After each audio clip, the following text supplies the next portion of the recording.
What's up, YouTube? Welcome back to the channel. Today we'll be going over FuelTech's drive-by-wire setup. Stay till the end. I have a example on the bench with a Cadillac CTSV pedal and a 90mm Corvette throttle body. Stay tuned.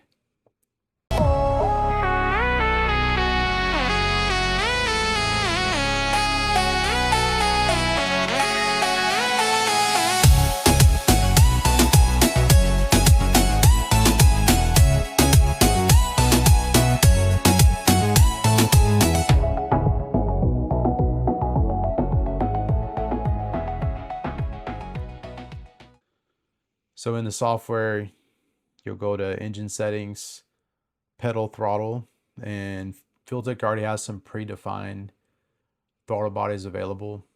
So select the one that you're using. In this example, we'll be using a General Motors one.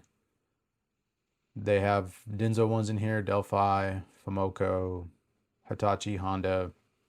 Just pick the one that best suits you.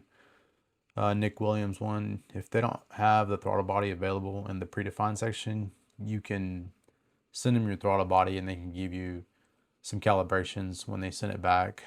You do have the option to do a custom setup. Personally, I wouldn't suggest that unless you want to spend a bunch of time setting these PID settings. And to be fair, FuelTech doesn't have a lot of options in there to set that up correctly. So, but that is an option if you want to mess with that. In this example, we're using a General Motors throttle body. It's a 90mm out of a Corvette. And then this, when you select the model, just pick one and then you can hit the arrow on your mouse and it'll give you a part number and obviously what it came off of.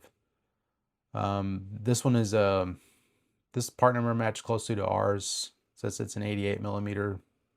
It's close enough. It worked fine.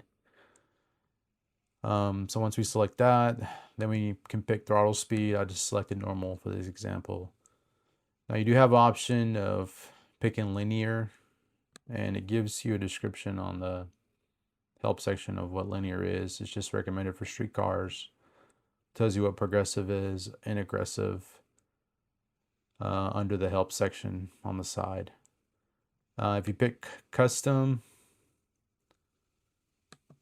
it will open up a section under the pedal throttle settings, and basically you can set, at 20% pedal position, you can set it to open up at, say, 30%. You can set how aggressive that is for you. You can make it less aggressive, so the pedal's not so touchy. So they do have some predefined settings, or you can set yours up as a custom setup if you want to do it that way. So that's how you enable the drive-by-wire settings. So you're going to need, obviously, your electric throttle body and an accelerator pedal, and it's going to require a total of 4 inputs and 2 outputs.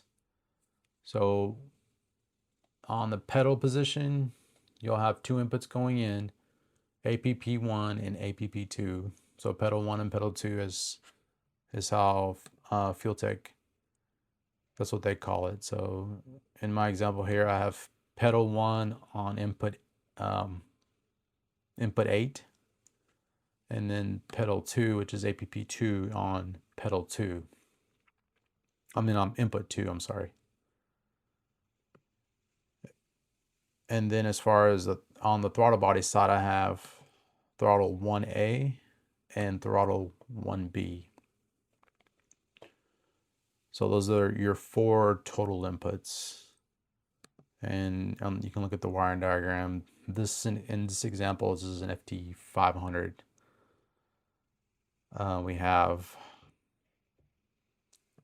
here's pedal 1, white 8, and pedal 2 is white number 2. So then now we can go to our outputs, and for the throttle outputs, you're going to need like 2 paired outputs. In the literature, it tells you to use yellow output 3 and yellow output 4. So in the wiring, you'll need 5 volts from the ECU. And again, stay till the end, and I'll show you how I set that up on a bench. So you'll splice the 5-volt output of the ECU to the accelerator pedal and to the throttle. And so once you get the 5 volts there, then you give it your sensor ground. If you're on an FT500, you give it, the ground goes straight to the battery. FT550 and FT600 use a sensor ground that's provided in the ECU. And then your 2 throttle position inputs, 2 pedal position inputs, and then that's going to be it for the wiring. You do have the option to just use a single throttle input and a single pedal input, but you will have to use the custom setup. So if you click on custom, and instead of double reference, you just use a single reference. And then under pedal type, you just select single reference as well. I wouldn't recommend that, because in a factory setup or any other ECU out there, the second throttle position sensor and the second pedal position sensor, it's kind of like a backup. So if the first one fails, it's constantly checking the backup one, and they should sweep the same. Usually the voltages are different, but it's the ECU's looking at the voltages to change the same every time. If one deviates from the other, then it'll disable the throttle in the pedal, or if it sees a deviation in the throttle position as well. So my suggestion would be to use all 4 inputs for safety. Again, if you're trying to save inputs, you can save 2 by just using a single reference throttle position and a single reference pedal position. That's up to you, but that is an option. All right, we're gonna go over FuelTech's drive-by-wire wiring setup. In this example, I got a Cadillac CTS-V accelerator pedal, and this is a 90mm throttle body common in the Corvettes. This CTS-V was supercharged, so I just borrowed it out of the car. This is a GM one. There's the, I believe that's the part number. So I'll just go over the wiring. So in the FuelTech, you'll need, on the throttle body, a minimum of 1 TPS input. I did put 2 in here. Typical drive-by-wire setups on any other ECU requires TPS 2 throttle position inputs. So in this case, we wired it that way. So green is 5 volt reference. Black is our sensor ground.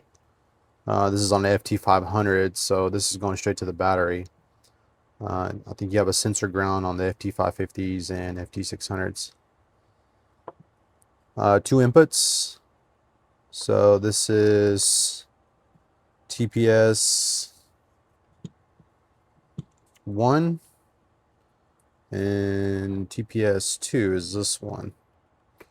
So I'll add a picture of the pinout of this throttle body and what it looks like in the software to set it up. Again, 5 volts, sensor ground, 2 throttle positions, TPS 1 and TPS 2. These are inputs, white inputs, and then 2 yellow outputs. Now this is the FT500 unit, so I have yellow output 3 and 4. Now in the throttle position, or I'm sorry, accelerator pedal, this particular unit here uses 3 positions. So this pair of wires here are for APP3, which I'm not using. And so I have, again, 5 volts going to, I got 2 wires paired together because the 5 volt reference in the factory wiring is split up. So this would have 3 5 volt reference inputs going in with the factory ECU. And so what I did is I just split the 5 volt reference to both of them. Just spliced it in like that. Again, typical accelerator pedals only have 2 accelerator pedal positions. This one has 3, but we're only using 1 and 2 on this particular unit. So here's input APP1 and APP2 in this thing here. So here's sensor ground as well. I spliced them together. So with the FuelTech, you can use just 1 APP input and 1 TPS input. I don't know why they allow it that way, but you can do it that way. But I'm going to show you real quick. Once it's wired in, you'll have to calibrate it. When you initially set it up, it won't do anything. But to calibrate it, we need to be connected to the ECU. So let me reconnect.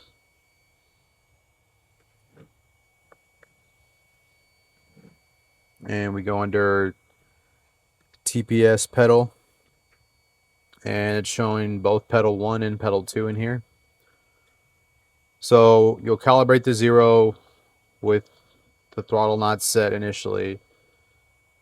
So you calibrate 0 and it sets the voltage for the pedal 1 and pedal 2. And then we'll calibrate at full throttle.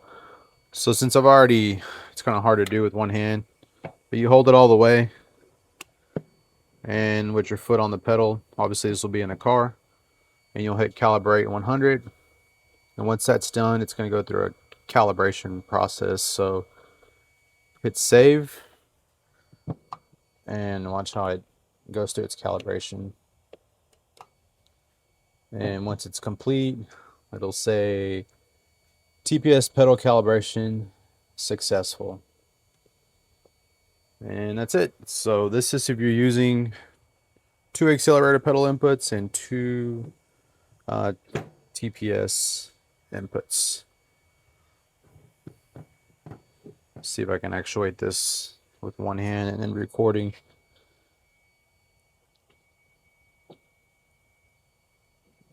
So there you go. Okay, I just did just a test under custom, just so you guys can see. I used a single throttle input, so it doesn't have the it's not using the 2 inputs, and a single pedal input. And basically it just rolled over the PID settings into here, and I just left them alone. So now in our inputs, I'm only using 1 throttle input and 1 pedal input. So that'll save you 2 inputs. Again, I don't know how safe this is. Typically you have,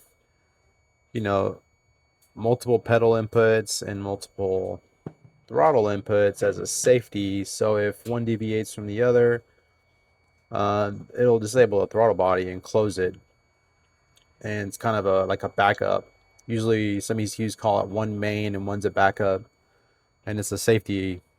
They use it for safety just in case one of the sensors fails, and if one fails and deviates from the other, it'll disable the whole system. So that's up to you. If you want to save a couple of inputs, you have that option. So